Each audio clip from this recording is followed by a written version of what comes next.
আজ সকাল সকাল আমাকে যেতে হবে মাঠে। এখন গাছগুলো বড় হয়ে গেছে, তাই জল দিতে হবে। আর অনেক দিন মাঠে জল দেওয়া হয়নি, তাই বাবা আগে চলে গেছে, আমি পরে যাচ্ছি।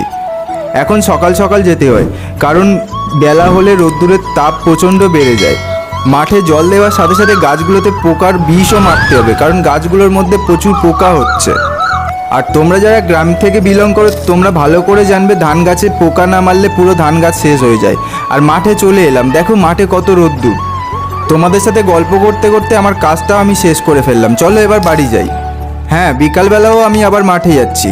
এবার যাব বাগানের সেই গাছগুলোতে জল দিতে। সকালে জমির কাজ কমপ্লিট করেছি, এখন বাগানের গাছগুলোতে জল দেব। আর বাবার ওষুধ মারা কিছু বাকি আছে, তাই বাবা ওষুধ মারবে। এই ওষুধটা বাবা স্প্রে করছে। এটা কি ওষুধ তোমাদের যদি জানা থাকে কমেন্ট বক্সে আমাকে জানিও। আর চলো, সূর্য মামা প্রায় বাড়ির পথে, আমরাও তাহলে বাড়ির পথে চলি, আর তোমরা তোমাদের কাজ করে নাও।